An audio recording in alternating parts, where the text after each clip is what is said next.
전 세계가 코로나19의 여파에 흔들리는 상황 속에서 최근 유럽에서는 이 난민 문제가 또다시 뜨거운 쟁점으로 떠올랐습니다. 유럽으로 향하는 난민을 막는 방패 역할을 해왔던 터키가 갑작스럽게 국경 개방을 통보를 한 건데요. 당장 그리스에서는 무력 충돌까지 일어났고 사망자도 발생한 상황입니다. 터키가 갑작스럽게 이렇게 국경을 개방한 이유는 뭘까요? 터키 전문가이신 한양대학교 문화인류학과 특훈 교수 이희수 교수 전화로 연결해서 이야기 나눠보도록 하겠습니다.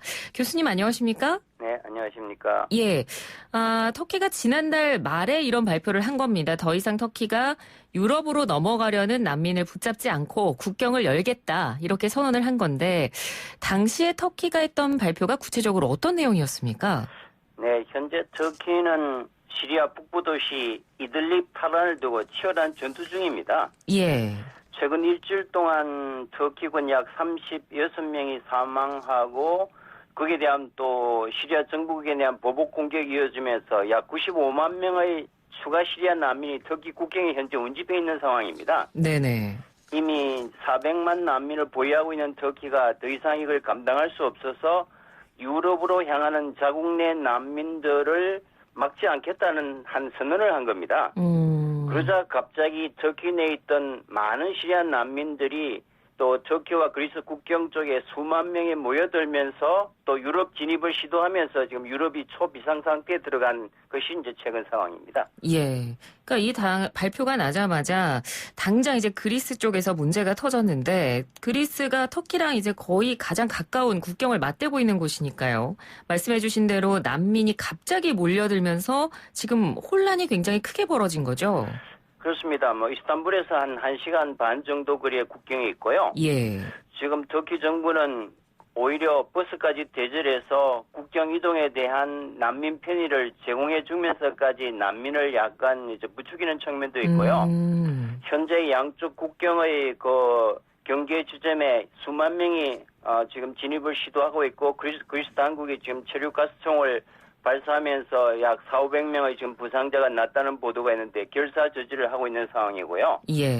지금은 그 추운 곳에서 지금 겨울이지 않습니까? 네. 야영하면서 좀 필사적인 진입을 시도하고 또 육로뿐만 아니라 바다로도 레스포스 섬이 보이는데 거기가 바로 그리스 땅입니다. 그래서 이제 육로와 바닷길 양쪽으로 지금 유럽 땅에 도착만 하면 되니까 결사적인 난민 행렬이 이어지고 있는 상황이죠. 네. 그래서 그 난민들의 행렬 영상을 저도 뉴스를 통해 봤는데 도대체 지금까지 터키가 얼마나 많은 난민들을 수용하고 있었던 건가요?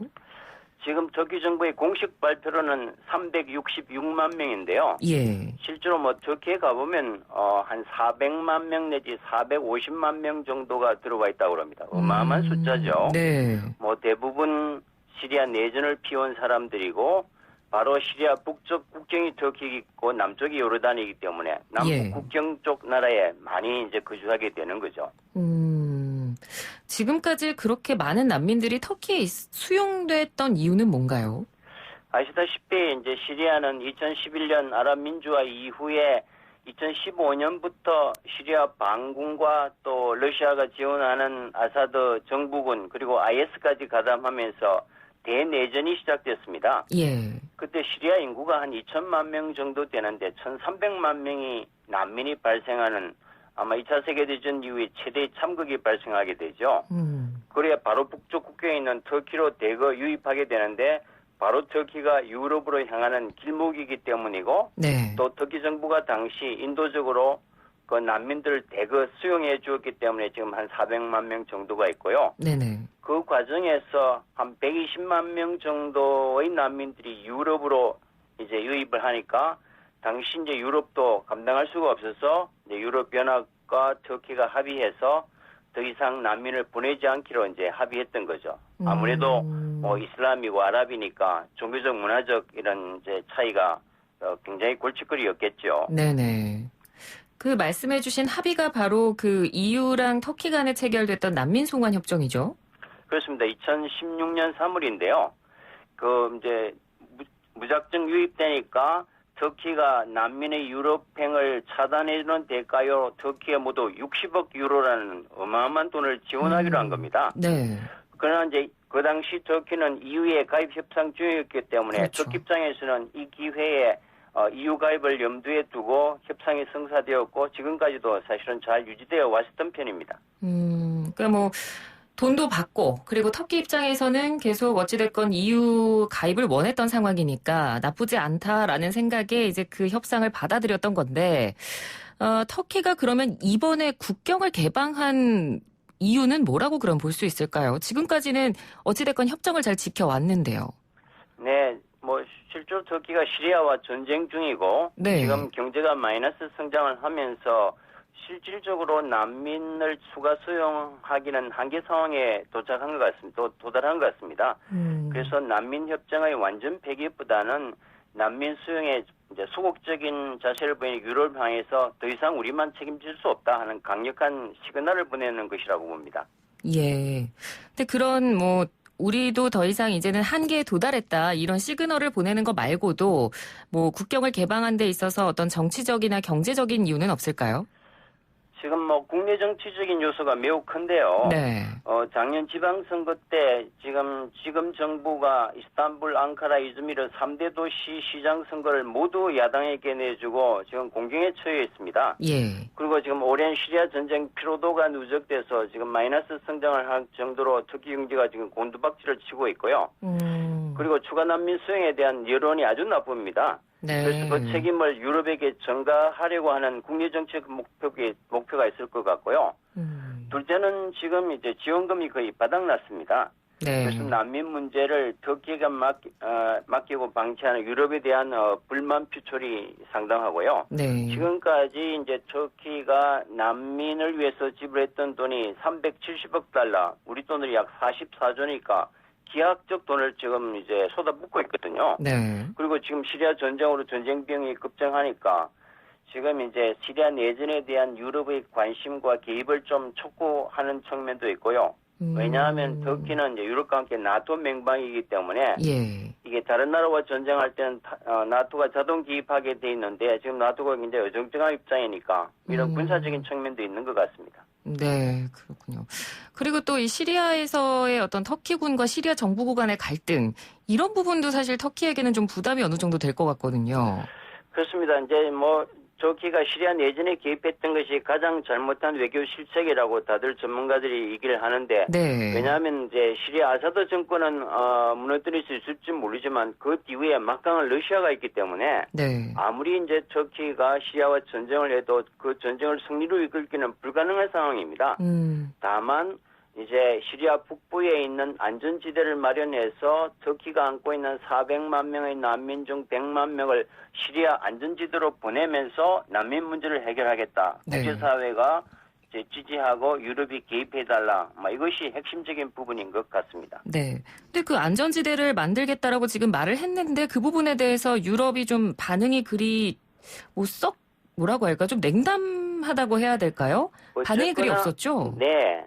어쨌거나 터키가 시리아 국경을 넘어서 지금 시리아를 공격하는 상황. 이거는 주권 국가가 또 다른 주권 국가를 침략하는 국제법 위반 소지가 있기 때문에 네. 아무리 나토 맹방이라고 해도 EU가 공개적으로 개입하기는 매우 어려운 상황입니다. 네. 다만 이제 유럽이 관심을 내쓰는 것은 전쟁으로 생긴 난민들이 더 이상 유럽으로 올까봐 이게 이제 전쟁 긍긍하고 있는데 그거고요.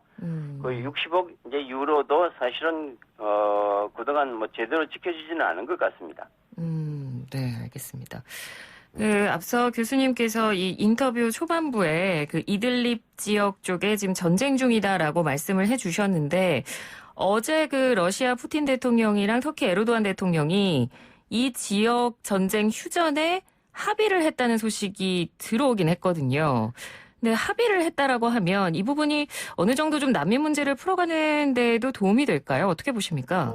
난민 문제 해결에는 전혀 도움이 안 되고 그 상황은 이미 초토화돼서 사람이 살 수 없는 지역이 돼버렸습니다. 예. 휴전이라는 것은 그 시리아 정부군의 공격으로 터키군이 전사하고 거기에 대한 보복 공격이 일어나니까 무의미한 피해 규모만 커지는 상황입니다. 네. 그래서 당분간 이런 무모한 이제 보복 공격은 자제하자 이제 휴전 상태에서 이제 합리적인 방안을 찾겠다는 건데 지금까지도 수없이 이제 휴전이 이루어졌고 그것이 또 이제 깨어지면서 반복해 왔기 때문에 그 유효성은 굉장히 좀 가변적입니다.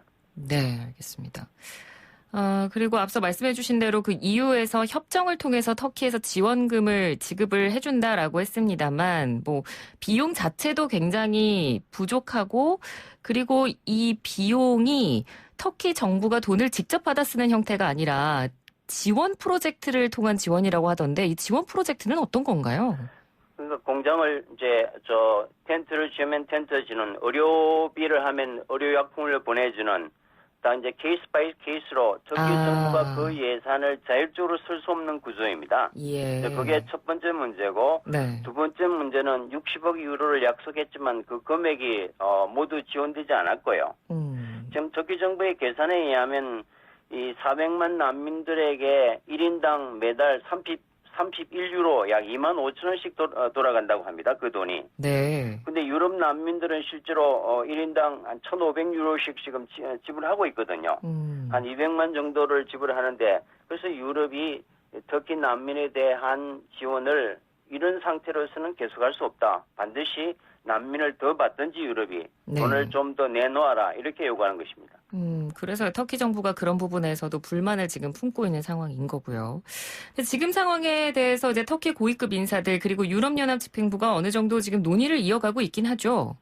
지금 뭐 비상 논의가 계속되고 있고요. 예. 3월 3일 날 이제 유럽의회 그 외무장관 회담이 이 문제에 개입하기로 했고 3월 4일에는 또 내무장관 전체 회의에서 이 난민 문제에 유럽이 지원하겠다. 그 현재 그리스에 대해서 이제 지원을 시작했고요. 곧이어서 이 문제를 터키 정부와 이제 협상하면서 재정적인 문제, 난민 송환된 국경 지역에 있는 난민을 도로 터키로 돌아가는 문제가 지금 협상 중에 있습니다. 네.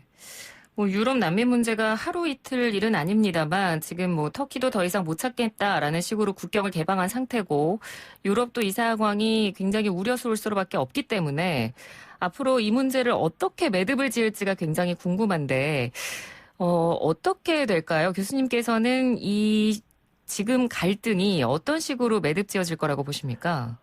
가장 손쉽게 예상되는 부분은 난민을 추가로 받기는 유럽도 어려운 상황입니다. 네.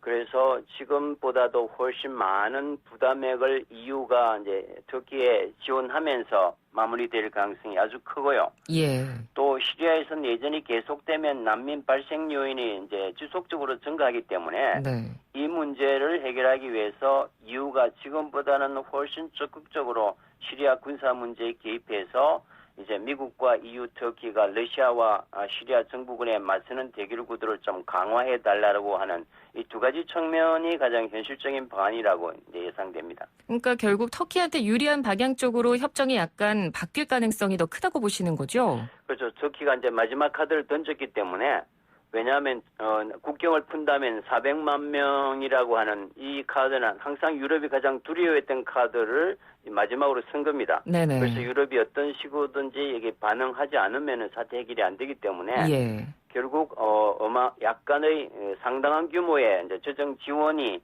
협상의 핵심 카드가 될 것 같습니다. 네. 근데 사실 EU에서도 지금 상황이 굉장히 난감한 게 영국도 지금 탈퇴를 한 상황이고 EU 내부의 재정적 부담도 굉장히 크잖아요. 이런 상황에서 돈을 더 쓴다라는 건 EU 입장에서도 좀 난감할 것 같거든요. 예, 오늘 이제 언론 보도를 보면 지금 이미 이제 그리스에게 지금 몇억 유로를 긴급 방출했거든요. 네네네.